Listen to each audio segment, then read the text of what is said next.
वक्त हमारे साथ जुड़ रहा है, हमारे साथ मेजर जनरल रिटायर्ड संजय सोई जुड़ रहे हैं, रक्षा विशेषज्ञ प्रोफेसर स्वर्ण सिंह जुड़ रहे हैं, इंटरनेशनल स्टडीज के जो है वो प्रोफेसर हैं जेएनयू में। डॉक्टर सज्जाद बुखारी हमारे साथ जुड़ रहे हैं पाकिस्तान से लाइव इस वक्त, और डॉक्टर प्रमोद पावा हमारे साथ जुड़ रहे हैं जो कि विदेश मामलों के जानकार हैं। आप सभी मेहमानों का बहुत इस्तकबाल करते हैं, स्वागत करते हैं।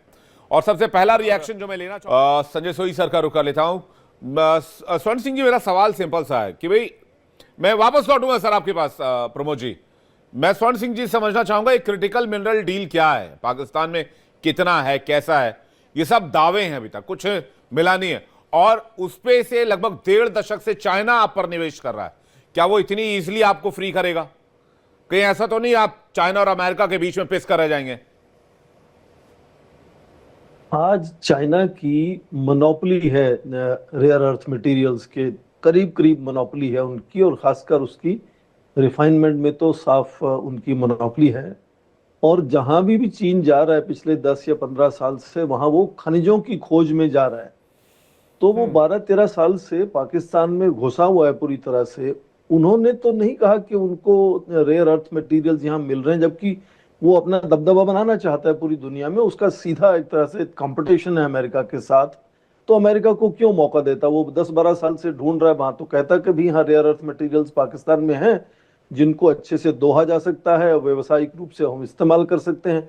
उन्होंने तो नहीं कहा ना उनको तेल के भंडार मिले। अब ये ट्रंप साहब को जो क्रिप्टो करेंसी में कुछ वहां पर्सनल प्रॉफिट वहां बनाना चाहते हैं, उनको ये लग रहा है कि वहां उनको तेल भी मिल जाएगा, रेयर अर्थ मटेरियल भी मिल जाएगा। और ये सवाल जो उठाया गया कि हमारी दिलचस्पी हिंदुस्तान में, भारत में इतनी ज्यादा क्यों है पाकिस्तान को लेकर, पड़ोस में है पर बड़ी अजीबोगरीब एक उदाहरण है पाकिस्तान। कई वजह हैं उसके। पहले तो मैं अंतर्राष्ट्रीय जो संबंधों को मैं पढ़ाता हूं, मैं देखता हूं कि बड़ा अजीब लगता है कि जब हर बार जो फील्ड मार्शल बने हैं वो chief, army chief prime minister के साथ जाते हैं, चाहे वो चीन जा रहे हों चाहे वो अमेरिका जा रहे हों। अमेरिका में अब वो तीसरी बार गए 4 महीने में। इस बार अपने पीएम को साथ लेके गए हैं। पीएम उनके 25 तारीख को न्यूयॉर्क में मिले अमेरिकी राष्ट्रपति से, फिर 27 को फिर मिले व्हाइट हाउस जाके।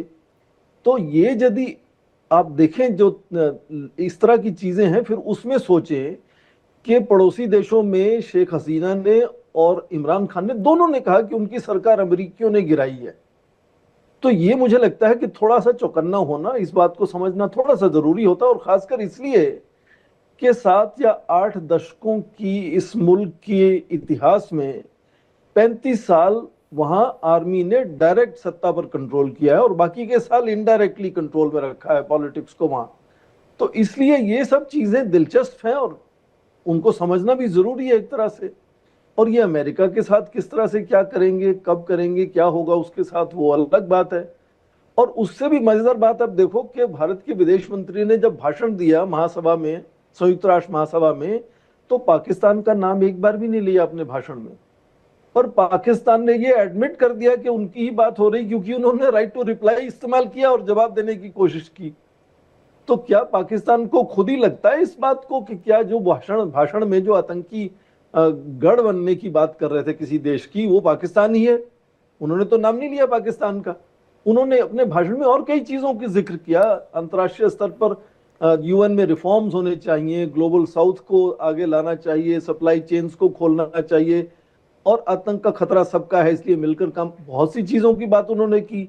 पर जब आतंक का गढ़ एक देश का जिक्र किया तो पाकिस्तान ने आगे होकर कहा कि हम राइट टू रिप्लाई यूज करेंगे और इसका रिप्लाई हम देंगे।